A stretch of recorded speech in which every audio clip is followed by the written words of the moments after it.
नमस्कार दोस्तों, स्वागत है आपका अपने YouTube channel Sudhir Sain tech में। और यदि आप भी कंप्यूटर सीखना चाहते हैं तो इस चैनल को अभी से सब्सक्राइब कर लीजिए और अपने दोस्तों के साथ भी शेयर कीजिए ताकि वे भी कंप्यूटर कोर्स को अच्छे से सीख सके। तो आज हम सीखेंगे एक्सेल में फंक्शन की का यूज कैसे करते हैं। फंक्शन की हमारी क्या होती है, तो आपके कंप्यूटर में लिखा हुआ स्किप के बराबर में F1, F2, F3 से लेकर ये F12 तक होती है। तो मैंने ये नंबर यहाँ पर पहले से ही डाल दिए हैं। जिस भी बटन के साथ ये हमें दबाने हैं वे भी मैंने यहाँ पर पहले से लिख दिए हैं। जैसे कंट्रोल के साथ कंट्रोल प्लस F1 या फिर Alt प्लस F1, इस तरह जो भी हमें दबाना होगा वो पहले से ही मैंने लिख दिए हैं।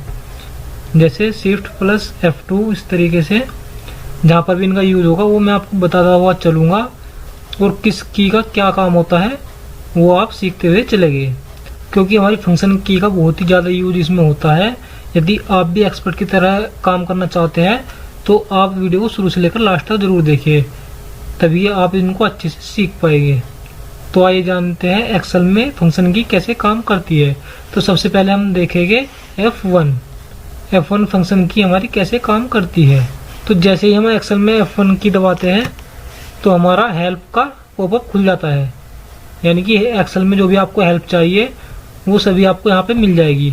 ये ऑफलाइन भी काम करता है और ऑनलाइन भी।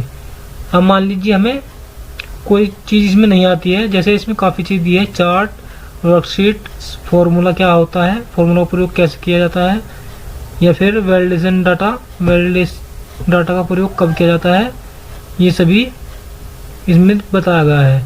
यदि आप यहाँ से सर्च भी मारेंगे, जैसे मान लीजिए हमें सम का प्रयोग करना सीखना है, सम, तो हम यहाँ पर टाइप करेंगे सम और एंटर दबाएंगे तो ये देखिए यहाँ पे आपको सब कुछ लिखा आ जाएगा। सम फंक्शन क्या होता है और इसका प्रयोग कैसे किया जाता है, ये देखिए सब कुछ यहाँ पर लिखा रहा है। तो इस तरीके से आप F1 की दबाकर यहाँ से कोई भी हेल्प ले सकते हैं।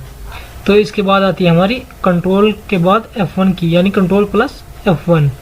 यदि हम कंट्रोल प्लस F1 दबाते हैं तो ये देखिए जो इसमें बीच वाला रिबन है वो मिनिमाइज हो जाता है। आपको पता होगा जो इसमें ये बीच वाला हिस्सा होता है इसको हम रिबन बोलते हैं। तो यदि आप कंट्रोल के साथ F1 दबाते हैं तो ये मिनिमाइज हो जाता है। यदि आप फिर से कंट्रोल के साथ F1 दबाते हैं तो ये मैक्सिमाइज हो जाता है। तो कंट्रोल प्लस F1 का यूज क्या है ये तो आप जान गए हैं। अब मान लीजिए हम दबाते हैं Alt प्लस F1, तो इसको दबा कर देख लेते हैं, Alt प्लस F1। तो ये देखिए यहाँ पर एक चार्ट ओपन हो जाता है, चार्ट एरिया लिखा रहा है इस पे। तो अभी तो ये ब्लैंक है। अब मान लीजिए हम इस टेबल को सिलेक्ट कर लेते हैं और Alt प्लस F1 दबाते हैं तो ये देखिए यदि हम कोई टेबल सिलेक्ट करके और Alt प्लस F1 दबाते हैं तो उसका चार्ट यहाँ पर शो होने लगता है। ये देखिए इसका एक चार्ट बन गया। इसी प्रकार आप इसका यूज काफ़ी जगह कर सकते हैं। यदि आपने कोई डाटा बनाया है या फिर कोई वैल्यू शो की है अलग अलग तरीके से, अलग अलग नंबर से, तो उसका चार्ट यहाँ पर आपको अपने आप मिल जाएगा। ये देखिए इसमें आप अलग अलग तरीके के चार्ट यहाँ पर देख सकते हैं। ये देखिए तो ये तो हो गया आपका Alt प्लस F1। तो अब देखते हैं F2 की का प्रयोग। तो F2 की का प्रयोग हम तब करते हैं जब मान लीजिए हमें यहाँ पर कुछ डबल टेप करके कुछ टाइप करना है, तो हम यहाँ पर ऐसे टाइप कर लेते हैं। अब मान लीजिए यहाँ से हम डायरेक्ट कुछ भी टाइप करते हैं तो जो पहले लिखा हुआ है वो हट जाएगा और नया टाइप होने लगेगा। तो F2 का यही प्रयोग है। मान लीजिए हम यहाँ पर F2 दबा देते हैं तो सीधा आप इसके बाद कुछ भी टाइप कर सकते हैं। जैसे मैंने अप्रैल के बाद 2017 टाइप किया, तो इस तरीके से आप कुछ भी टाइप कर सकते हैं। आपको डबल क्लिक करने की आवश्यकता नहीं होगी। F2 की को दबाओ और वो तुरंत उसके बाद चला जाएगा।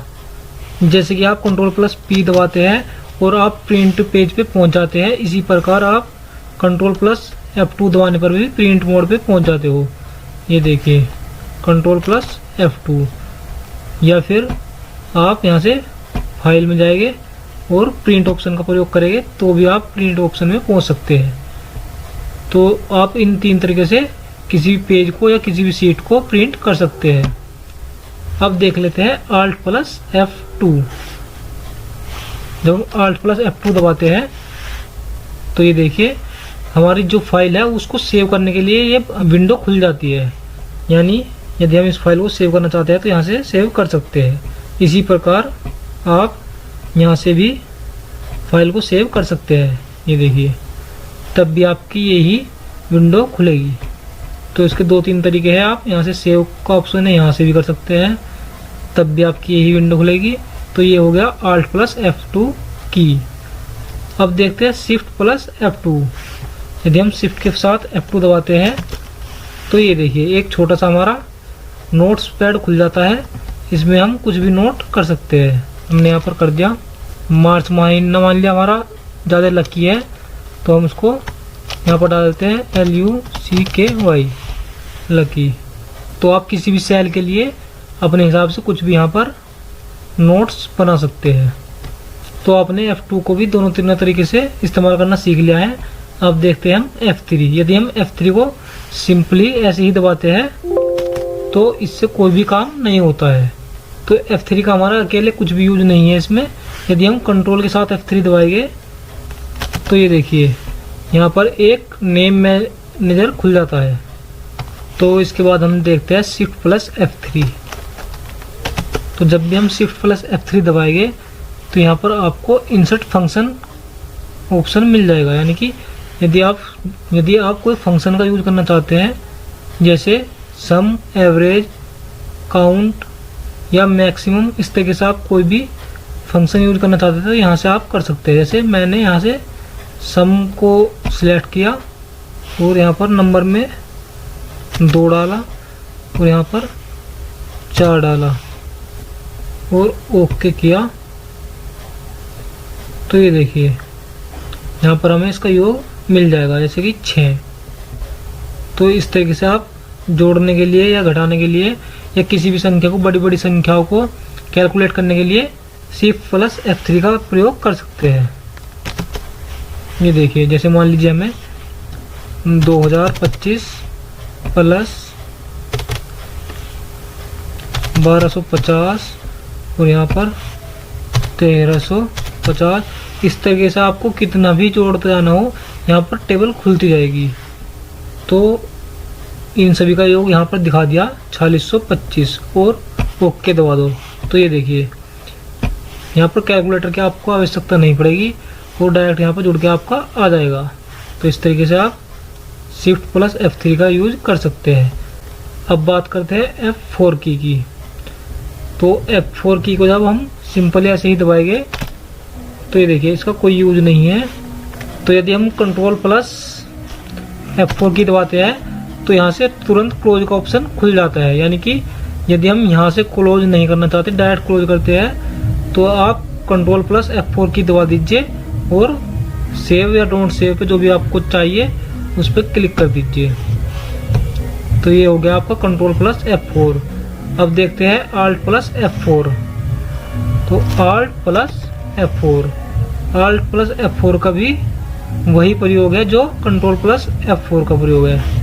तो यदि हम शिफ्ट के साथ F4 की दबाते हैं तो ये केवल राइट एरो वाला काम करता है। यानी जो काम हम राइट एरो से करते हैं वही काम Shift+F4 से होता है। अब बात करते हैं F5 की। तो F5 को हम जब सिंपली ऐसे ही टाइप करते हैं तो F5 का काम होता है गो टू। यानी कि हमें जिस भी सेल पे जाना है उस सेल का नाम हम यहाँ पर डाल सकते हैं तो ये हमें उसमें पहुँचा देगा। जैसे हम डालते हैं H2 और ओके दबाते हैं तो ये देखिए यहाँ से H2 में हमें आ गए। अब बात करते हैं Ctrl+F5। यदि हम कंट्रोल के साथ F5 दबाते हैं तो ये देखिए ये जो हमारी वर्कबुक है ये मिनिमाइज हो गई है। तो आपने देखा Ctrl+F5 की का यूज। अब देखते हैं Shift+F5। यदि हम Shift+F5 दबाते हैं तो फाइंड एंड रिप्लेस का ऑप्शन डायरेक्ट हमारा खुल जाता है। यानी कि फाइंड एंड रिप्लेस की कमांड हम यहाँ से दे सकते हैं। जैसे हमें कोई फाइंड करना, यानी कि कोई चीज़ इसमें खोजनी है। जैसे हम यहाँ पर खोजते हैं Ctrl और फाइंड नेक्स्ट पे क्लिक करते हैं तो ये देखिए जितनी भी जगह पर कंट्रोल यहाँ पर लिखा हुआ होगा वो सभी यहाँ पर शो कर देगा। इसका यूज हम पहले ही सीख चुके हैं। यदि आपने उस वीडियो को नहीं देखा है तो आप जाकर देख सकते हैं। तो इसको यहाँ से काट देते हैं। तो अब बात करते हैं शिफ्ट प्लस F6 की के बारे में। यदि हम शिफ्ट के साथ F6 की दबाते हैं तो ये देखिए ऊपर यहाँ पर हमको कुछ नेम्स और नंबर्स दिखने लगते हैं। तो इसका मतलब सीधा सीधा होता है, यदि मान लीजिए आपको माउस का प्रयोग नहीं करना है और आप सीधे इंसर्ट पे या पेज लाउट पे जाना चाहते हैं तो यहाँ से पेज लाउट पे जाने के लिए आप कीबोर्ड में P प्रेस कर देंगे। तो ये देखिए यहाँ से आप पेज लाउट पे आ जाएंगे। और हमें यहाँ पर यदि प्रिंट एरिया का यूज करना है तो आप R दबा देंगे। तो ये देखिए यहाँ से सेट प्रिंट एरिया का ऑप्शन खुल चुका है। तो ये आपका, यदि आप डायरेक्ट कीबोर्ड से कोई कमांड देना चाहते हैं तो उसके लिए आप शिफ्ट प्लस F6 का प्रयोग कर सकते हैं। तो अब बात आती है F8 की। तो यदि आप F8 की दबाते हैं, जैसे मैंने यहाँ पर F8 की दबा दी है, तो यहाँ से आप जितने पे भी क्लिक करोगे वहाँ तक का ये पूरा सिलेक्ट कर लेगा। तो F8 की का केवल इतना यूज है। ये देखिए यदि आपको ज़्यादा एरिया सिलेक्ट करना है तो आप यहाँ से सिंपली क्लिक कर देंगे और जब F8 की वो आप दोबारा दबाते हैं और कहीं पे क्लिक करते हैं तो ये फंक्शन अपने आप हट जाता है। तो इसके बाद आप देखते हैं Alt प्लस F8। यदि हम Alt के साथ F8 की दबाते हैं तो यहाँ से आपका मैक्रो ऑप्शन खुल जाता है। तो मैक्रो ऑप्शन के लिए हम एक अलग से सेपरेट वीडियो बनाएंगे। फिलहाल आपको इतना याद रखना है कि Alt प्लस F8 की दबाने से मैक्रो ऑप्शन खुल जाता है। अब बात करते हैं F9 की। तो यदि हम F9 ऐसे ही दबाते हैं तो F9 की कोई भी काम नहीं करती है। यदि हम कंट्रोल के साथ F9 की दबाते हैं तो ये देखिए हमारी जो एक्सेल की विंडो है वो मिनिमाइज हो जाती है। आप यहाँ से फिर से मैक्सिमाइज कर सकते हैं। बात आती है F11 की। तो ये देखिए यदि हम F11 की दबाते हैं तो एक अलग से हमारा चार्ट खुल जाता है। पहले हमारा उसी विंडो में चार्ट खुला था, लेकिन इस बार ये अलग से चार्ट खुल जाता है। तो ये हो गई आपकी F11 की। अब देखते हैं शिफ्ट प्लस F12। तो यदि हम शिफ्ट के साथ F12 की दबाते हैं तो हमारा सेव एज ऑप्शन खुल जाता है। यदि हम इस फाइल को कहीं पे सेव करना चाहते हैं तो यहाँ से कर सकते हैं, या फिर यहाँ से भी आप फाइल पे जाएंगे और सेव एज ऑप्शन का इस्तेमाल कर सकते हैं। तो ये आपने आज सीखी F1 से लेकर F12 तक फंक्शन कीज के बारे में, क्या क्या इनका प्रयोग होता है। तो यदि आपको वीडियो अच्छी लगी है तो वीडियो को लाइक कीजिए, चैनल को सब्सक्राइब कीजिए और अपने दोस्तों के साथ भी शेयर कीजिए ताकि वे भी यहाँ से एक्सेल को अच्छे से सीख सके। जय हिंद, जय भारत।